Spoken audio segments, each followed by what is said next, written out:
Halo Kak, Halo, mau dengar Lip. biografinya Kak Jojo dulu dong buat teman-teman semua di Riau, biar semua yang di Riau ini tahu Kak Jojo ini siapa, pernah bela apa aja, boleh Kalau diceritain dong. pernah main apa aja ya pasti kasta tertingginya ya Timnas. Timnas dari 2008, retired 2013. Terus habis itu pernah main University juga sama Ubaya. Oh, boleh diceritain nggak Kak, gimana cerita awalnya bisa basket, terus bisa sampai ke Ba- titik bela timnas? Kan soalnya orang rata-rata buat main basket pasti tujuannya buat bela timnas Indonesia. Ceritain dong Kak, kenapa, bagaimana bisa Kakak sampai ke titik itu? Sebenarnya saya ke titik itu sih cukup cepat. 2 tahun, Hmm. dalam waktu 2 tahun, saya udah titik itu gitu.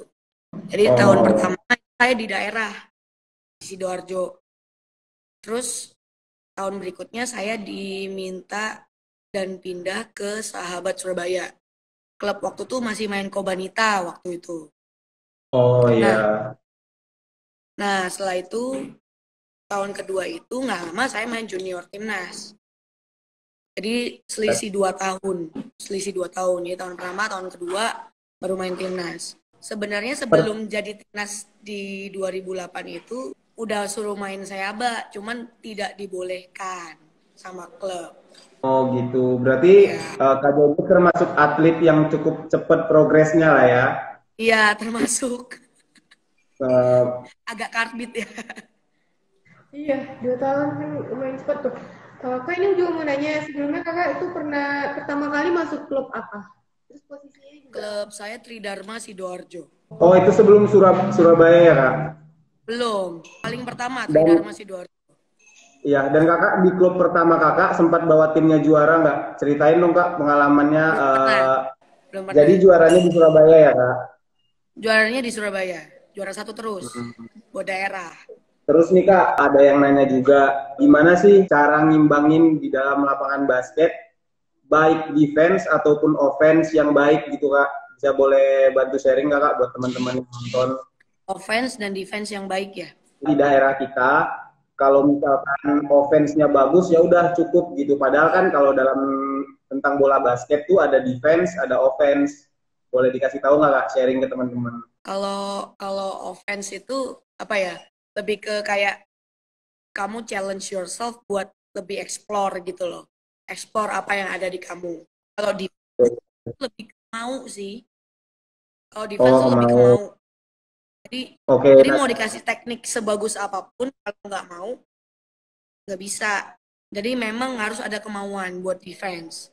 Kesadaran diri tinggi untuk defense itu penting, baru teknik-teknik yang udah dikasih berguna. Tapi kalau memang sebelum punya teknik, ya teknik tuh harus dikasih dulu di awal. Biasanya kan ada basicnya, ada fundamentalnya, defense. After dikasih fundamental ya harus ada niat, kemauan. Nah, itu teman-teman ada baiknya juga didengerin dan ditangkap ke dalam kepala kita semua bahwa dalam bola basket itu bukan cuma offense tapi ada defense juga yang seperti yang Kak Ya, Jojo bilang tadi. Nah, Kak, ini juga ada pertanyaan lagi yang bikin Kak Jojo punya niat buat jadi pelatih sekarang dan alhamdulillah sekarang bisa tercapai gitu. waktu itu kebetulan saya kan lagi berat badan naik drastis dari Oh, berat 55 badan ke ngaruh ya? 63. Nah, ini ceritanya awalnya. Terus saya tuh lari pagi, lari sore. Gara-gara saya niat buat pengen main basket bareng teman-teman. Jadi saya harus jaga kondisi. Waktu itu 3x3 lagi keliling. Waktu itu ke Jogja kalau nggak salah. Lagi ke Jogja.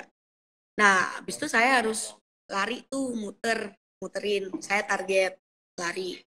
Saya berhentinya di lapangan basket. Di lapangan basket otomatis saya main basket dong. Jadi ada kayak umum gitu, lapangan umum bareng-bareng. Ya. Nah, terus habis itu ada anak-anak waktu itu SMA mau college ya. Dia mau college, mau university. Nah, terus habis itu dia main basket sendiri. Saya bilang, kenapa sendiri? Nggak ada temennya. Saya bantuin rebound. Ternyata dia bilang, eh eh, sorry, waktu itu saya bilang, kamu shooter ya? Gitu. Terus kok tahu? Hmm. Dia bilang gitu. Oh ya, saya cuman oh ya gitu doang. Habis itu saya bantuin dia ini cara syuting yang benar apa segala macam. Nah dari situ saya kayak kok pada nggak ngerti sih syuting doang susah amat. Pesan paling gampang ya syuting ya. Perasaan saya ternyata saya lihat teman-temannya mulai datang tuh, teman-temannya mulai datang. Jadi temannya tuh telat. Temannya datang tuh ada 7-8 orang. Akhirnya dia bilang, Kak, waktu itu ya masih, Kak boleh nggak sekalian teman-teman saya dilatih juga? Gitu bilangnya. Oh ya udah ayo. Sekalian habis itu kita main ya. Saya mau scrimmage. Ya supaya buat apa lari doang kan? Saya pengen scrimmage gitu. Gitu. Akhirnya dari situ saya mikirin, iya ya, saya tuh bisa ngelatih ya. Mulai dari situ saya pede lah mau ngelatih. Itu. Terus habis itu saya kan sama Kelly awalnya. Saya sama Kelly. Terus Kelly, oke lah ayo buat.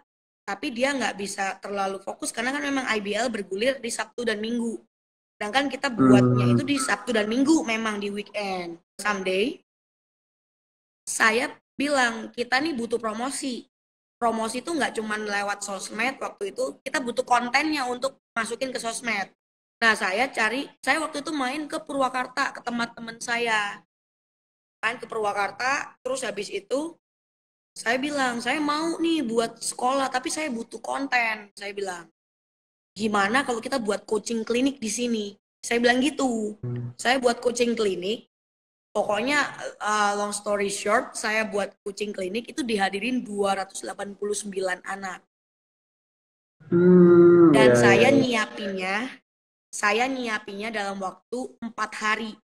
Dan saya nggak kenal siapapun di sana. Saya nggak kenal orang, nggak kenal deket. Kalau biasanya orang deket kan, biasanya mau kasih. Tapi kalau orang belum kenal, biasanya jarang mau kasih.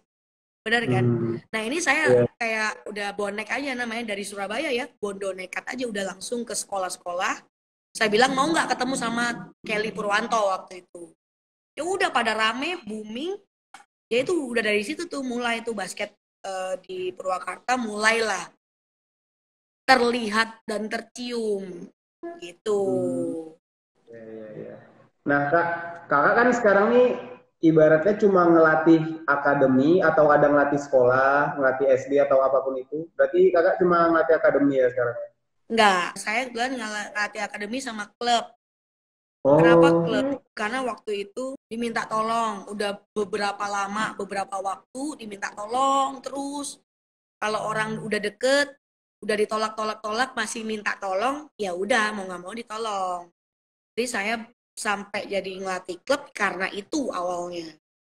Tapi lama-lama jadi kayak keterusan pengen nagih terus gitu, pengen nyoba hal baru. Karena kan kalau jadi pelatih itu kita mulai jadi pelatih nol tuh kayaknya pengen ngelakuin semua hal sama kayak dulu jadi pemain. Misalnya habis belajar crossover, akhirnya pengen belajar behind the back. Akhirnya habis itu between the leg. Ya kayak gitu-gitulah. Nah, waktu jadi pelatih sama. Mulai dari nol, udah kayak anak kecil lagi. Pengen belajar ini, pengen belajar itu, dan segala macam. Jadi, akademi cuma di hari Minggu, di weekend. Nah, oke Kak. Nah, sekarang ini ada pertanyaan juga lumayan panjang sih Kak, didengar ya. Kan di beberapa postingan terakhir, ID Sport Academy memajang data statistik pemain. Nah, tujuannya itu apa Kak? Kira-kira data statistik pemain itu akan memberikan efek positif nggak? Ya, itu memang sebenarnya buat bantuin efek positif sih. Sekarang misalnya gini, syuting disuruh memang akademi kita memang benar-benar ke sekolah. Jadi benar-benar sekolah itu kan memang ngajarin yang benar kan. Dan memang kita udah kayak ngecap, kita nge-brand diri kita tuh the first fundamental basketball school in Indonesia.